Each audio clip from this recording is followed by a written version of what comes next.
ವಿದ್ಯಾರ್ಥಿಗಳೇ, ನಾನು ಪುಷ್ಪಾ ಮುರುಗೇಶ್ ಕುಳೀದ್. ನೀವು ಆರಾಮಾಗಿ ಇದ್ದೀರಿ ಎಂದು ಭಾವಿಸ್ತೇನೆ.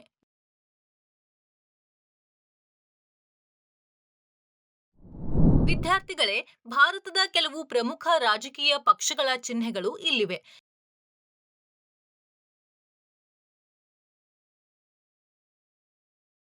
ನೀವು ಅವುದನ್ನ ಗುರುತಿಸಬಹುದೇ? ನೀವು ಎಷ್ಟು ಸರಿ ಹೊಂದಿದ್ದೀರಿ ಎಂದು ನೋಡೋಣ. ಇವುಗಳ ಸಂಕೇತಗಳಾಗಿವೆ.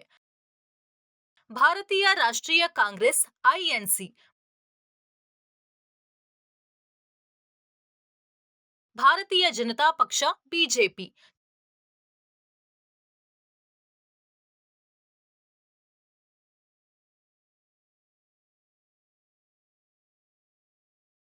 ಕಮ್ಯುನಿಸ್ಟ್ ಪಾರ್ಟಿ ಆಫ್ ಇಂಡಿಯಾ, ಮಾರ್ಕ್ಸ್ವಾದಿ, ಸಿಪಿಐ, ಎಂ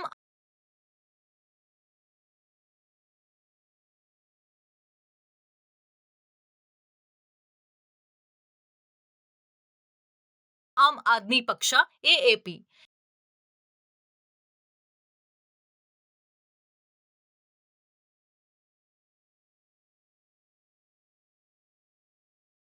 ನಮ್ಮ ಹಿಂದಿನ ಅಧಿವೇಶನಗಳ ಸ್ವತಂತ್ರ ಭಾರತದಲ್ಲಿ ನಡೆದ ರಾಜಕೀಯ ಘಟನೆಗಳ ಬಗ್ಗೆ ನೀವು ಕಲಿತಂತೆ ಈಗ 1977 ಮತ್ತು 2000 ನಡುವೆ ಹೊರಹೊಮ್ಮಿದ ರಾಜಕೀಯ ಪ್ರವೃತ್ತಿಗಳನ್ನ ನೋಡೋಣ.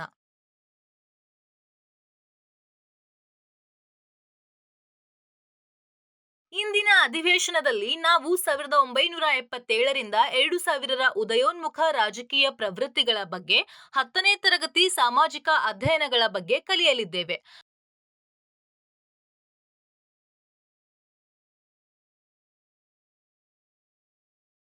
ಅಧಿವೇಶನವನ್ನ ಪ್ರಾರಂಭಿಸೋಣ.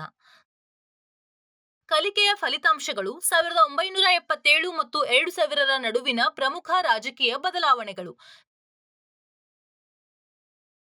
ತುರ್ತು ಪರಿಸ್ಥಿತಿಯ ನಂತರ ಪ್ರಜಾಪ್ರಭುತ್ವದ ಮರಳುವಿಕೆ.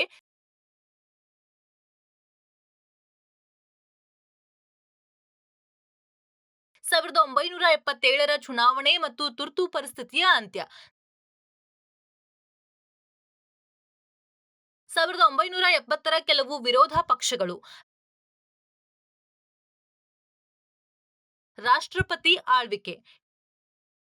ಕೀವರ್ಡ್ಗಳು: ಸಮಕಾಲೀನ, ವರ್ತಮಾನಕ್ಕೆ ಸೇರಿದ ಅಥವಾ ಸಂಭವಿಸುವ.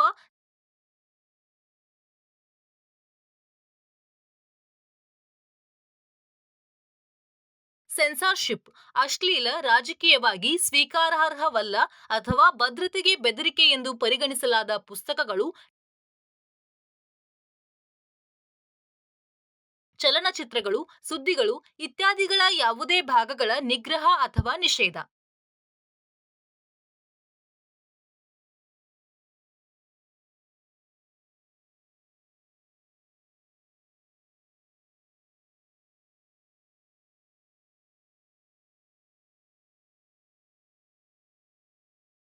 ವಿಲೀನ, ಒಂದು ಘಟಕವನ್ನ ರೂಪಿಸಲು, ಸಂಯೋಜಿಸಲು ಅಥವಾ ಸಂಯೋಜಿಸಲು ಕಾರಣ.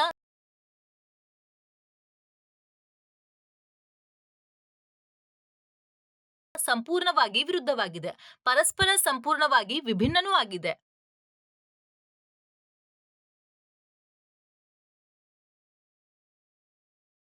ಸರ್ವಸಮ್ಮತವಾಗಿ, ವಿರೋಧವಲ್ಲದೆ, ಒಳಗೊಂಡಿರುವ ಎಲ್ಲಾ ಜನರ ಒಪ್ಪಂದದೊಂದಿಗೆ.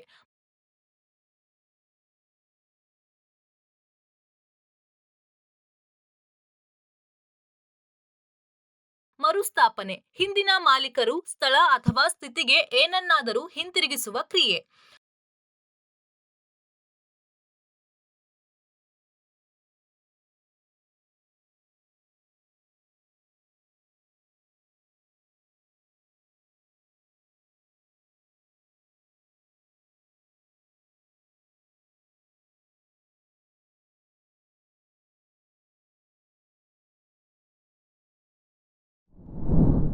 ಉದಯೋನ್ಮುಖ ರಾಜಕೀಯ ಪ್ರವೃತ್ತಿಗಳು 1977ರಿಂದ 2000.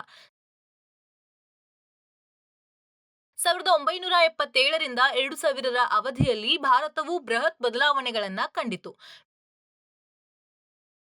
ವಿಶೇಷವಾಗಿ ರಾಜಕೀಯ ರಂಗದಲ್ಲಿ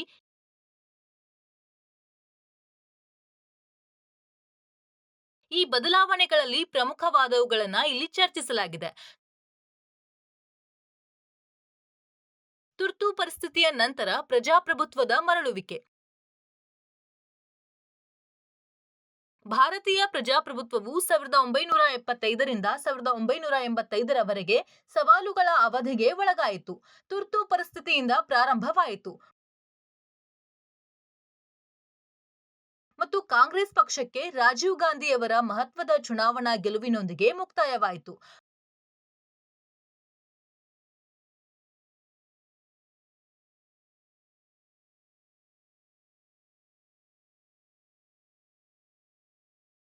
ಕಾಂಗ್ರೆಸ್ ಪ್ರಾಬಲ್ಯದ ಹೊರತಾಗಿಯೂ ಇತರ ಕಾರ್ಯಸಾಧ್ಯವಾದ ಆಯ್ಕೆಗಳು ಹೊರಹೊಮ್ಮಿದವು.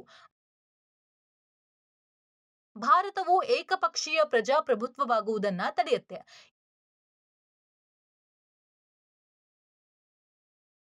ಇದು ಭಾರತೀಯ ಮತದಾರರಿಗೆ ಸಮಂಜಸವಾದ ಆಯ್ಕೆಯನ್ನ ಒದಗಿಸಿತು ಮತ್ತು ವೈವಿಧ್ಯಮಯ ರಾಜಕೀಯ ದೃಷ್ಟಿಕೋನಗಳು ಮತ್ತು ಆಸಕ್ತಿಗಳು ರಾಜ್ಯ ಮತ್ತು ರಾಷ್ಟ್ರೀಯ ರಾಜಕೀಯದಲ್ಲಿ ಭಾಗವಹಿಸಲು ಅವಕಾಶ ಮಾಡಿಕೊಡ್ತು.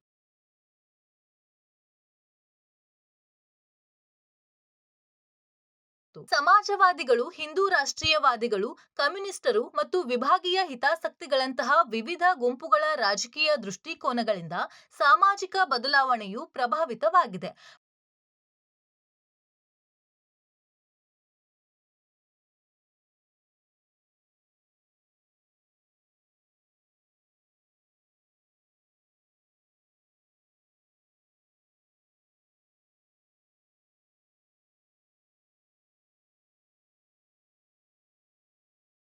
ಪರಿಸರವಾದಿ, ಸ್ತ್ರೀವಾದಿ,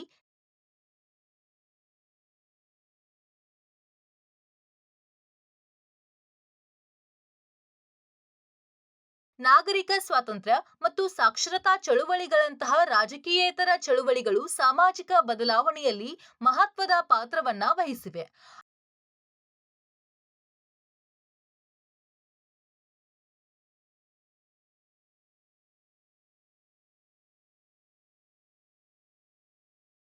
ಆಳವಾದ ತಿಳುವಳಿಕೆಯನ್ನ ಪಡೆಯಲು ಈ ಸಮಸ್ಯೆಗಳ ಹೆಚ್ಚಿನ ಪರೀಕ್ಷೆ ಅಗತ್ಯ.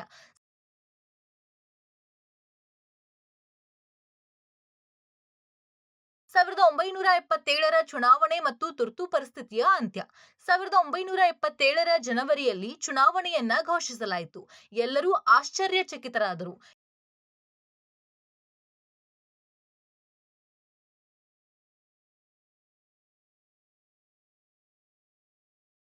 ಇಂದಿರಾ ಗಾಂಧಿಯವರು ರಾಜಕೀಯ ಕೈದಿಗಳನ್ನ ಬಿಡುಗಡೆ ಮಾಡಿದರು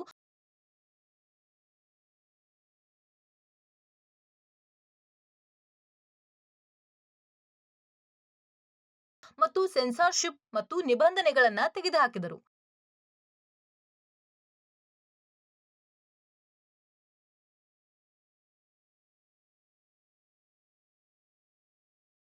ಕಾಂಗ್ರೆಸ್ಗೆ ಸವಾಲೊಡ್ಡಲು ಪ್ರಮುಖ ವಿರೋಧ ಪಕ್ಷಗಳು ಜನತಾ ಪಕ್ಷವನ್ನ ರಚಿಸಿದವು.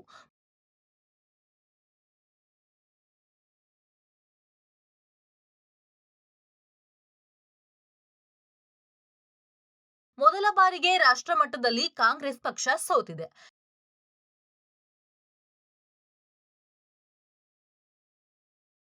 ಜನತಾ ಪಕ್ಷ ಅಧಿಕಾರಕ್ಕೆ ಬಂತು. ಶ್ರೀ ನೀಲಂ ಸಂಜೀವ್ ರೆಡ್ಡಿಯವರು 6ನೇ ಲೋಕಸಭೆಯ ಸ್ಪೀಕರ್ ಆಗಿ 26ನೇ ಮಾರ್ಚ್ 1977ರಂದು ಸರ್ವಾನುಮತದಿಂದ ಆಯ್ಕೆಯಾದರು.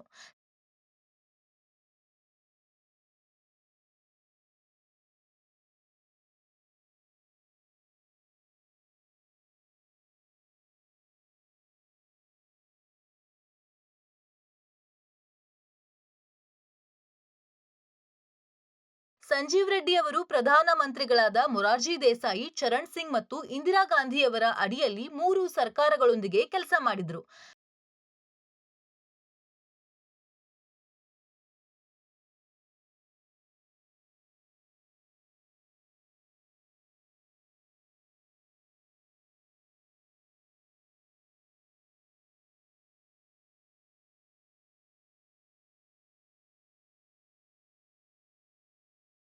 ರಾಜ್ಯದಲ್ಲಿ 9 ಕಾಂಗ್ರೆಸ್ ಸರ್ಕಾರಗಳನ್ನ ಜನತಾ ಪಕ್ಷ ವಜಾಗೊಳಿಸಿತು.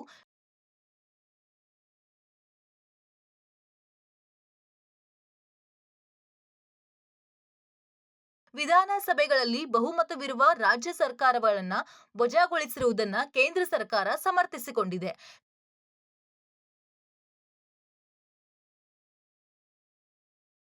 ಕಾಂಗ್ರೆಸ್ ಪಕ್ಷವು ರಾಜ್ಯಗಳಲ್ಲಿ ಆಡಳಿತ ನಡೆಸುವ ಜನಾದೇಶವನ್ನ ಕಳೆದುಕೊಂಡಿದೆ ಎಂದು ಜನತಾ ಪಕ್ಷ ವಾದಿಸಿತು.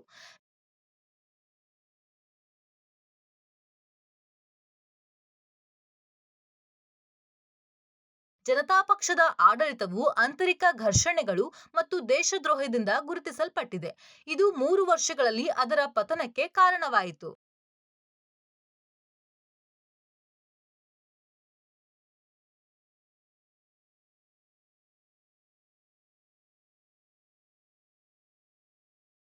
ಸಾವಿರದ 1980ರಲ್ಲಿ ಕಾಂಗ್ರೆಸ್ ಅಧಿಕಾರಕ್ಕೆ ಮರಳಿತು ಮತ್ತು 9 ರಾಜ್ಯಗಳಲ್ಲಿ ಜನತಾ ಮತ್ತು ಕಾಂಗ್ರೆಸ್ಸೇತರ ಸರ್ಕಾರಗಳನ್ನು ವಜಾಗೊಳಿಸಿತು.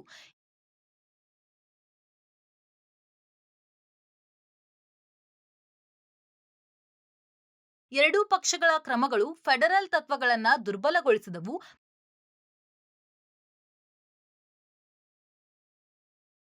ಮತ್ತು ರಾಷ್ಟ್ರೀಯ ಏಕತೆಗೆ ಸವಾಲು ಹಾಕಿದವು. ಹೆಚ್ಚಿನ ಸ್ವಾಯತ್ತತೆ ಮತ್ತು ಪ್ರಾದೇಶಿಕ ಪಕ್ಷಗಳು ಸಾಮಾನ್ಯ ಮುಂಭಾಗವನ್ನ ರೂಪಿಸುವ ಬೇಡಿಕೆಗಳಿಗೆ ಕಾರಣವಾಯಿತು.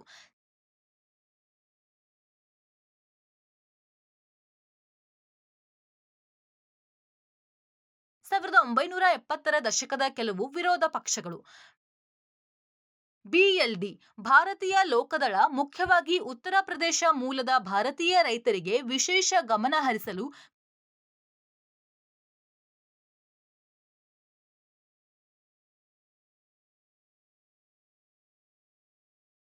ಕರೆ ನೀಡಿದ ಸಮಾಜವಾದಿ ರಚಿಸಿದ ಪಕ್ಷ.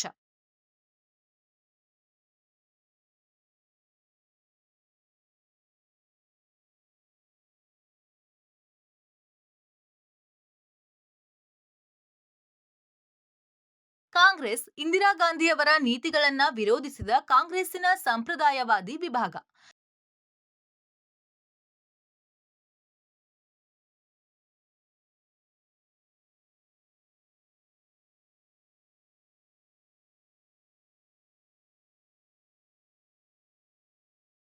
CPIM communist Party of India ರಾಷ್ಟ್ರೀಯ ಅಸ್ತಿತ್ವವನ್ನ ಹೊಂದಿರುವ ಮಾರ್ಕ್ಸ್ವಾದಿ ಪಕ್ಷ. ಇದು ಮೂಲಭೂತ ಭೂ ಸುಧಾರಣೆಗಳು, ಟ್ರೇಡ್ ಯೂನಿಯನ್ ಮತ್ತು ಸಮಾಜವಾದಿ ನೀತಿಗಳಿಗಾಗಿ ಪ್ರಯತ್ನಿಸುತ್ತದೆ.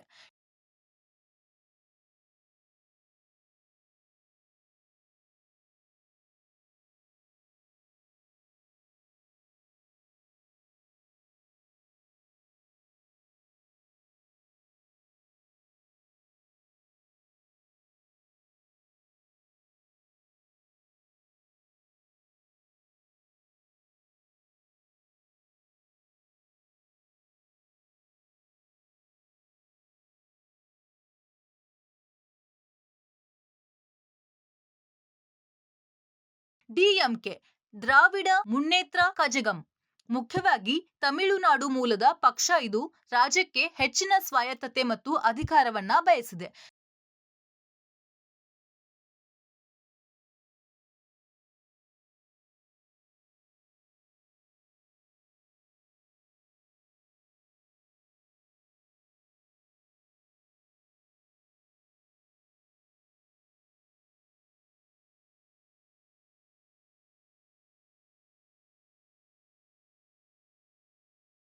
ಜನಸಂಘ ಹಿಂದೂ ರಾಷ್ಟ್ರೀಯತಾವಾದಿ ಪಕ್ಷವು ಹೆಚ್ಚಾಗಿ ಉತ್ತರದ ರಾಜ್ಯಗಳಿಗೆ ಸೀಮಿತವಾಗಿದೆ.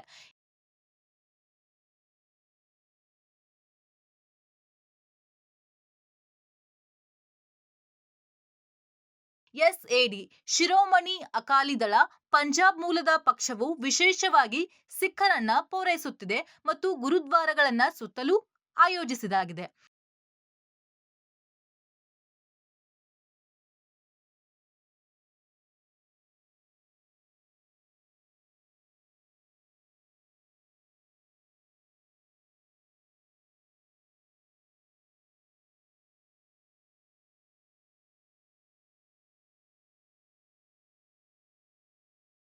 ಆದ್ರಿಂದ ಇದು ಅರೆ ಧಾರ್ಮಿಕ ಲಕ್ಷಣವನ್ನ ಹೊಂದಿತ್ತು ಮತ್ತು ರಾಜ್ಯಗಳಿಗೆ ಹೆಚ್ಚಿನ ಸ್ವಾಯತ್ತತೆಯ ಪರವಾಗಿಯೂ ಇತ್ತು.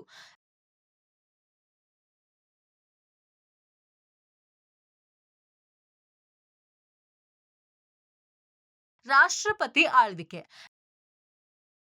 ರಾಜ್ಯ ಸರ್ಕಾರ ಅಥವಾ ವಿಧಾನಸಭೆಯನ್ನ ಆಡಳಿತಕ್ಕೆ ಅನರ್ಹರೆಂದು ಪರಿಗಣಿಸಿದರೆ ರಾಜ್ಯಪಾಲರು ರಾಷ್ಟ್ರಪತಿಗಳಿಗೆ ಪದಚ್ಯುತಿಗೆ ಶಿಫಾರಸು ಮಾಡಬಹುದು.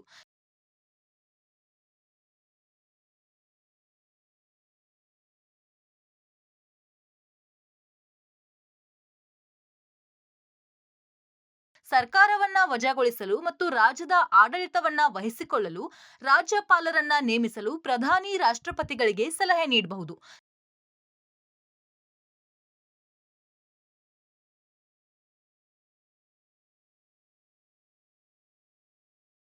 ಸಂವಿಧಾನದಲ್ಲಿ ಸ್ಪಷ್ಟ ಮಾರ್ಗಸೂಚಿಗಳ ಕೊರತೆಯಿಂದಾಗಿ ಪ್ರತಿಪಕ್ಷಗಳ ನೇತೃತ್ವದ ರಾಜ್ಯ ಸರ್ಕಾರವನ್ನ ವಜಾಗೊಳಿಸಲು ಕೇಂದ್ರ ಸರ್ಕಾರವು 356ನೇ ವಿಧಿಯನ್ನ ದುರುಪಯೋಗ ಪಡಿಸಿಕೊಂಡಿದೆ.